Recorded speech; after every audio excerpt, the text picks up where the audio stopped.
Tracy Lady.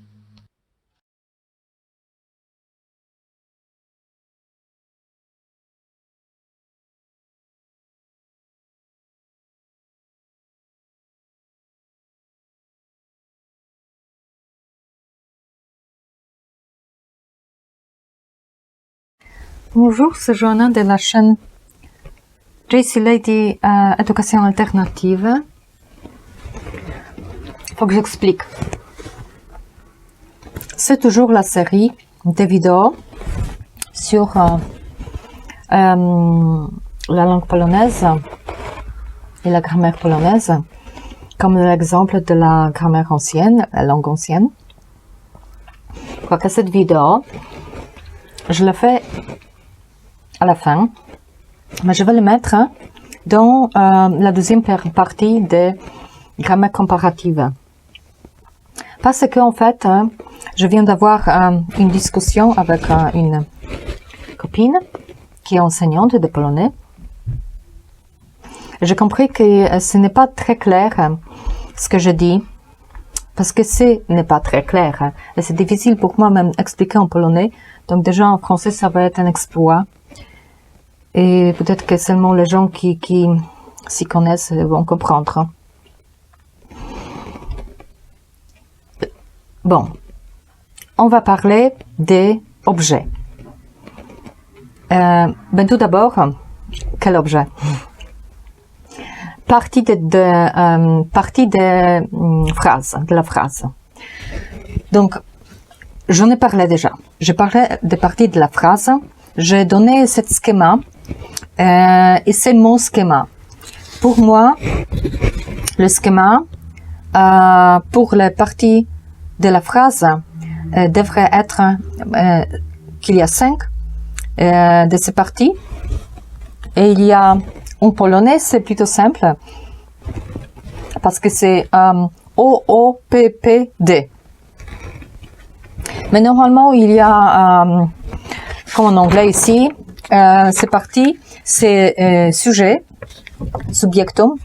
Après, il y a attributum qui est connecté au sujet. Ouais. Ici, on a prédicatum qui est le verbe, tout simplement. Et ici, avec le verbe, est connecté adverbial. D'accord. Et là, j'ai mis, selon mon idée, j'ai mis que objet que peut aller et décrire les deux groupes. Que objet, mais bon, en français, c'est un peu compliqué parce que vous utilisez aussi d'autres compléments d'objet direct et indirect. Pour moi, complément, c'est pas très clair. Qu'est-ce que c'est complément? Est-ce que c'est aussi, c'est le nom et le pronom? Ou est-ce que c'est que le pronom, le, la, le, lui? Et si c'est le nom aussi, pourquoi pas objet direct, objet indirect, mais complément d'objet direct? Voilà. Mais bon, on va en parler peut-être dans un instant. En anglais, on a, et en latin, objectum, ce qui est objet. Et si je vois correctement cette phrase, et en anglais, par exemple, ici, ça devrait être ici ou ici. Ça peut aller et se connecter dans deux groupes. Où est le problème? Où est le problème? Le problème est tel que je pense que déjà, bon, en polonais, on a 7 cas de déclinaison. Ça veut dire 7 cas pour changer le nom, décliner le nom. Et c'est important parce que c'est objet. La définition pour objet, cette partie de la phrase, est que objet est ce petit mot qui répond, qui est le nom, souvent avec les prépositions, qui répond aux questions des cas de déclinaison du nom.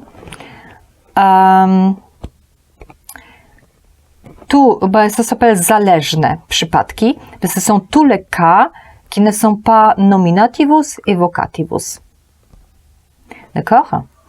Donc ici, par exemple, on a la mère solitaire, mère sujet, solitaire attributum, goes, va, predicatum verb, to a store, au magasin, adverbial. Mais après, ici, on a va avec moi. Et avec moi, ça devrait être object. Oui, objet. Dopełnienie. Mais ici, aussi, on peut dire mère solitaire des gens. Ou des Anna. Et normalement, ça devrait être un objet parce que c'est dans le c'est un nom et ça répond au cas des déclinaisons. Et ça, ici, on a genitivus. Tandis que, et en anglais, en fait, je n'ai pas trouvé comment vous appelez ça, of John. Ouais. Et c'est difficile de trouver déjà l'analyse de la phrase en anglais et en français. Mais en polonais, ça, of John, des gens, on dit Jana, mère des gens, ça va être en polonais matka Jana. Ça s'appelle przydawka dopełniaczowa. Mais ça veut dire que ce n'est plus objet, dopełnienie. Ça s'appelle przydawka dopełniaczowa. C'est un mix. C'est quelque chose. Bon, déjà, przydawka, ça va. Przydawka, c'est attributum. Mais en polonais, ça, c'est aussi attributum des genitivus, en fait. Maintenant, demandez-moi pourquoi. Je ne sais pas pourquoi. Enfin, oui, peut-être j'ai une... Je pense que je sais pourquoi. Je vais vous expliquer dans un instant. De toute façon, chez nous, ça s'appelle aussi attributum de genitivus. Pourquoi? Bon, je pense déjà que quand les Polonais, ils prenaient la grammaire du latin, mais déjà, on ne peut pas mettre le latin dans le polonais, c'est impossible. On a plus de cas de déclinaison et bon, la grammaire est beaucoup plus compliquée. Donc ça, ce n'est pas compatible. Et puis, je pense qu'on a essayé d'inventer quelque chose. Et maintenant, je me demande qu'est-ce qu'il y a dans le latin, parce que je prends des livres et dans chaque livre, c'est un peu différent. C'est un peu comme avec la grammaire polonaise.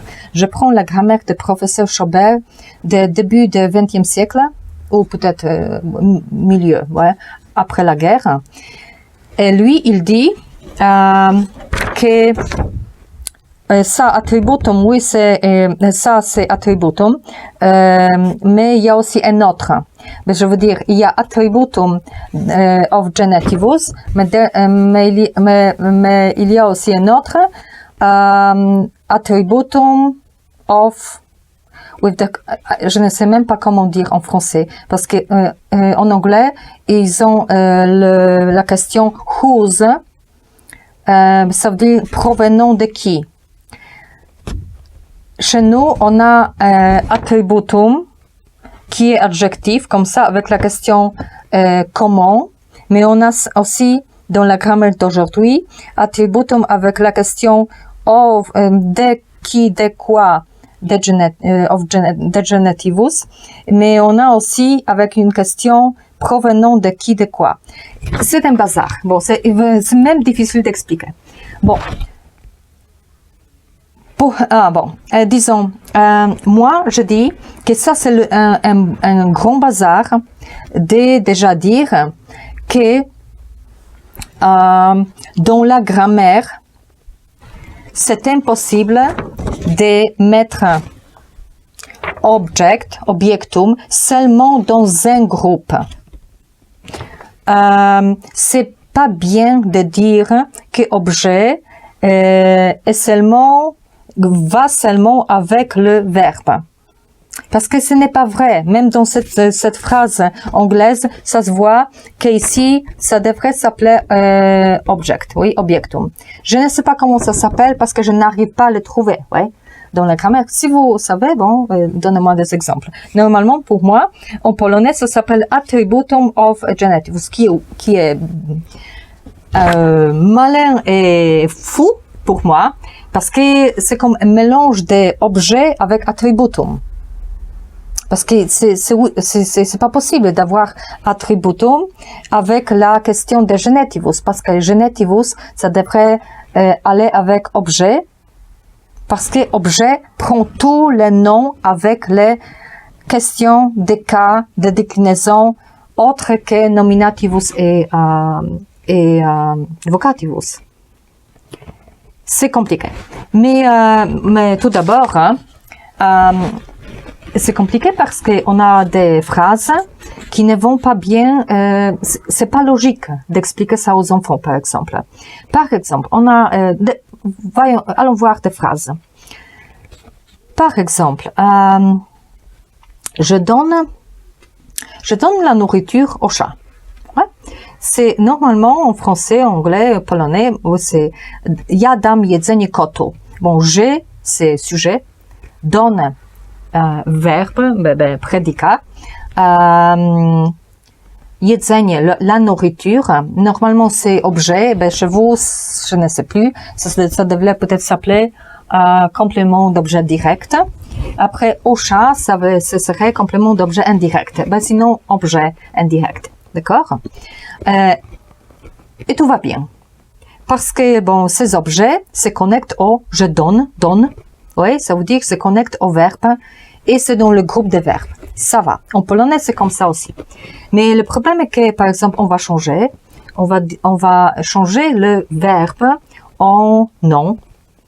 Et on va avoir donner. Ouais, bon, ça va être difficile de faire en français. Mais ouais, on va en faire le nom du verbe. Ça veut dire donner. Non, peut-être qu'on va faire le nom vraiment. Le don. Ça veut dire quelque chose qu'on donne. Oui, le don de la nourriture au chat est difficile.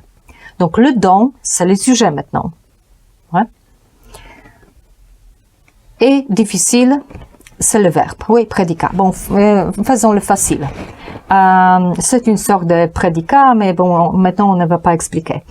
Et difficile, c'est prédicat, verbe.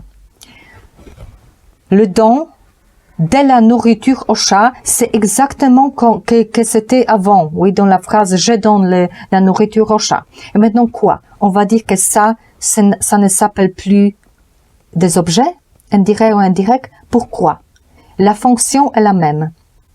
Les questions sont les mêmes. Si la question est la même, normalement dans la logique de la phrase, ça devrait être la même fonction. Si c'est la même fonction, ça devrait être la même partie des phrases. Simple. Fini. Point. Et oui. Et là, je ne sais pas comment c'est en français parce que je n'arrive pas à trouver des analyses comme ça avec des phrases si difficiles. Mais je sais qu'en polonais, ça s'appelle le don de la nourriture. Ça s'appelle déjà attributum de genitivus. Ça veut dire, puisque on dit avant que objet ne peut pas se joindre avec sujet, donc maintenant, même si ce sont les mêmes mots, avec les mêmes questions, on va leur donner d'autres noms dans la logique, dans l'analyse de la phrase. Ça, c'est le bazar. Pour moi, c'est le bazar. Et parce que pour moi, c'est tout simplement objet et dire que c'est attributum de genitivus, c'est quelque chose de bizarre. Mais le problème en polonais est tel que on a deux sortes. Bon, je dis ça. On a le bazar avec des cas des déclinaisons, ben ça veut dire qu'on a, en fait, maintenant, on a ce genitivus qui n'est plus comme avant genitivus. Maintenant, le genitivus a des questions de qui, de quoi, et c'est mis au lieu des vieux genitivus qui s'appelait rodzicielnik avec la question provenant de qui, whose, czyj. Et ça fait qu'en fait, chez nous, en Pologne, on a deux sortes de mots. On peut dire la mère c'est en anglais, c'est un peu pareil. Mother of John or John's mother. Et en polonais, on a la mère Jana, la mère de Jean, oui, matka Jana, et c'est genitivus d'aujourd'hui. Et normalement, ça devrait être apadane odchodnik, un peu comme genitivus, mais en bas de ce cycle de cas, de déclinaison. Mais on a aussi la mère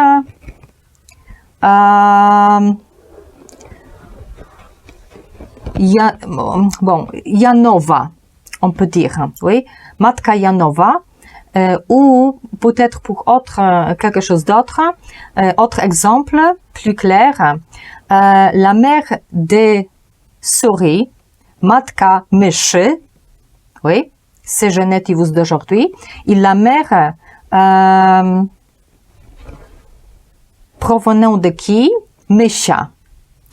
Et c'est comme Jones ou c'est comme mouse, apostrophe S. D'accord? Ça veut dire que la forme est différente. De cette autre forme, mysza, Pawłowa, c'est la forme vieille de genitivus vieux qui s'appelait rodzicielnik. Rodzicielnik, en russe, ils ont toujours le nom propre, mais la question est mauvaise. Et chez nous, ça existe tout. On existe le genitivus vieux, je veux dire les formes pour genitivus vieux et les formes pour genitivus nouveau. Et ça se mélange un peu. Et je pense qu'on a mis ça attributum of genitivus parce que cette forme, la mère de souris, mais dans la forme de quelque chose qui un peu ressemblait à l'adjectif mysza, on pouvait se mélanger, bon, se tromper et dire, mais c'est pas provenant de qui, elle est comment, oui, parce que ça a l'air d'un adjectif. Et quand ça avait l'air d'un adjectif, et quand on a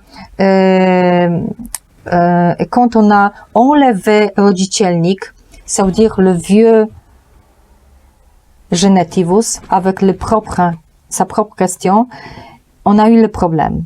Et comme ça, dans la vieille grammaire de Monsieur Chabert, on a en fait deux attributs de genitivus, avec deux questions.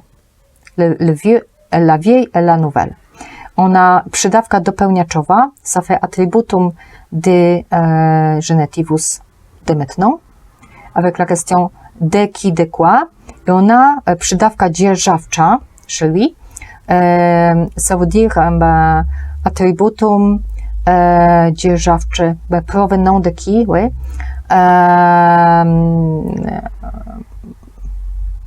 Oui, dzierżawczy, ça veut dire aussi provenant de qui ou appartenant à qui.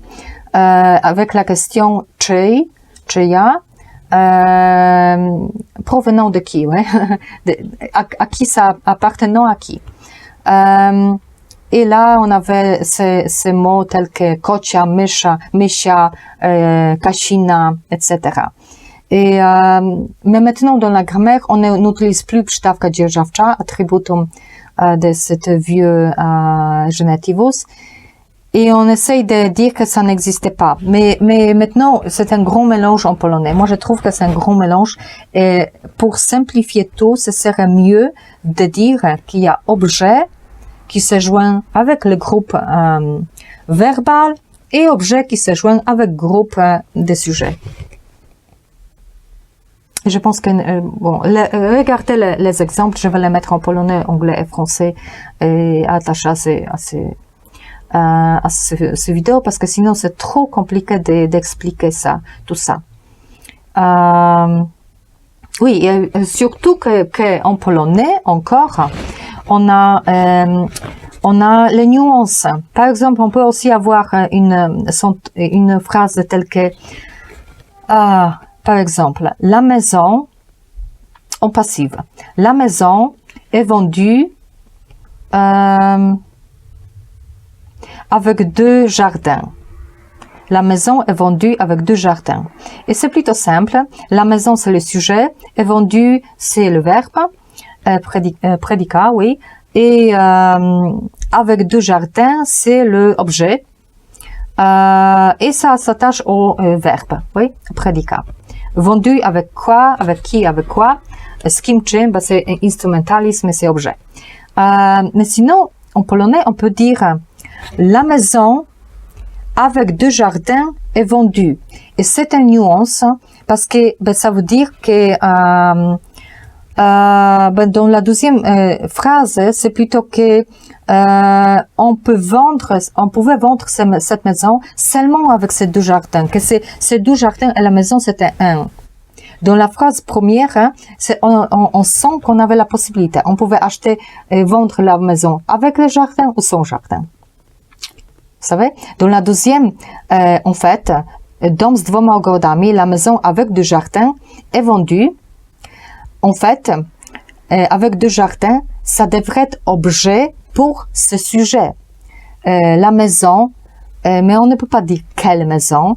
La maison avec qui, avec quoi. Mais ça veut dire que c'est un objet qui devrait se joindre avec des sujets. Et normalement, en polonais, c'est pas possible. Le problème que ça n'a même pas de nom. Normalement, en polonais, on est compliqué et dire, bon, d'accord, donc avec 2 jardins, on va mettre dans le groupe si c'est à la fin ou au début, on va le mettre au groupe des verbes. Mais c'est pas possible. Ici, c'est pas bien.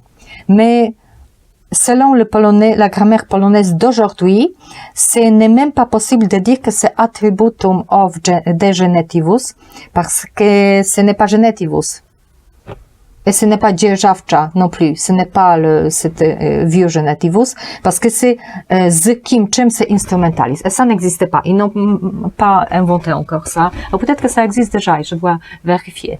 Ils inventent des choses chaque année. Parce que ça devrait être, bon quoi, attributum de instrumentalis. Bon. C'est tout de moi. Complications. Et tandis qu'on peut le faire tout simple. Ouais, souvenez-vous que le monde manifeste, la langue manifeste le monde.